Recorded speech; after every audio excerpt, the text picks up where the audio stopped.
인터넷을 보다 보니까 다음과 같은 장소에서 주어진 근무 조건을 충족하면서 견딜 수 있겠느냐 하는 질문이 올라온 게 있더라고요.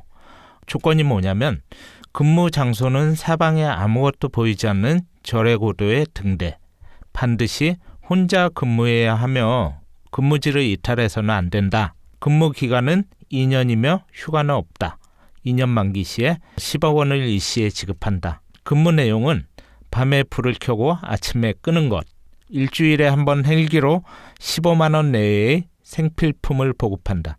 자체 발전기로 전기 사용이 가능하다. 컴퓨터는 있으나 인터넷은 안 된다.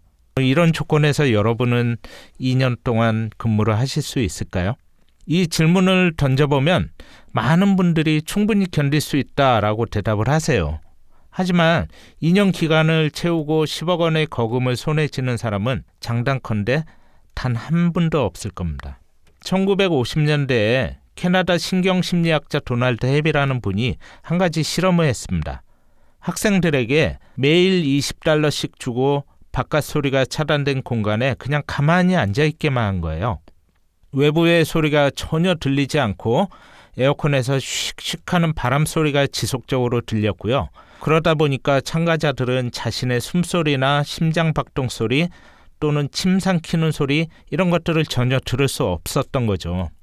또 참가자에게 색깔이 짙은 안경을 씌워서 시각을 차단했고요. 아무것도 보지 못하게 한 거예요.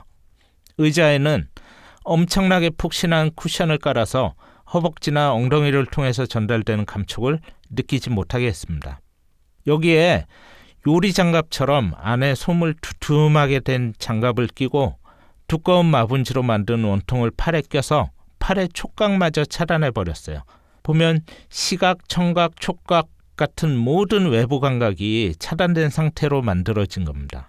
많은 사람들이 앞다투어서 이 실험에 지원을 했는데 대부분이 이틀이 지난 후에 실험을 포기하고 말았습니다. 원래 예정된 기한은 일주일이었는데 그 시간을 꽉 채운 지원자는 단 한 명도 없었어요. 실험이 시작되자마자 참가자들은 집중력이 크게 약해지는 증상에 시달렸습니다. 뭔가 한 가지 생각에 집중하려고 해도 갈피를 잡지 못하고요. 엉뚱한 길로 빠져버린 경우가 굉장히 많았습니다. 실험 중간에 실시된 인지능력 테스트에서도 형편없는 점수를 기록했다고 합니다. 참가자들 중에서 상당수는 실험 도중에 환청이나 환상을 경험했는데요.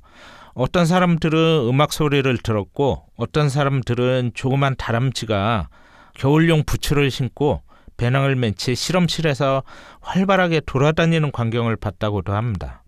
일부 사람들은 실험이 끝난 뒤에도 주변의 사물과 사람들의 윤곽이나 크기가 자꾸 달라져 보여서 실제 모습으로 인식하는 데까지 아주 오랜 시간이 걸렸다고 합니다.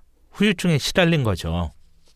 이처럼 인간은 아무것도 하지 않거나 텅 빈 상태를 견디지 못합니다. 아무런 자극도 없는 상태, 텅 빈 상태를 인간의 두뇌는 위협적으로 느껴요. 인간이 외부로부터 입력되는 자극을 박탈당하면 심한 경우에 정신착란을 일으킬 수 있어요.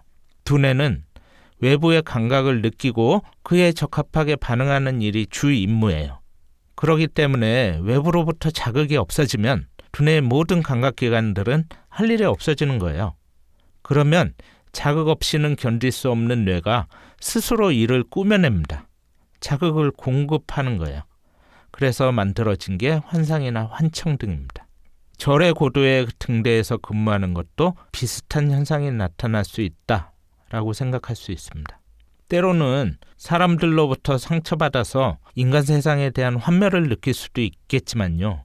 아무리 잘난 사람도 주위 사람들과 어울리며 소통하지 않고선 살아갈 수 없어요. 코로나로 말미암아 집에서 혼자 보내는 시간이 많아지면서 우리 주위에서 우울증 환자가 많이 늘어났다고 하는데요. 이를 증명한다고 할 수 있습니다. 그렇다면은 행복해지기 위해서는 혼자 고립되어서 지내는 것보다는 가급적 주변 사람들과 폭넓게 교류하면서 지내는 것이 좋지 않을까 그렇게 생각을 합니다.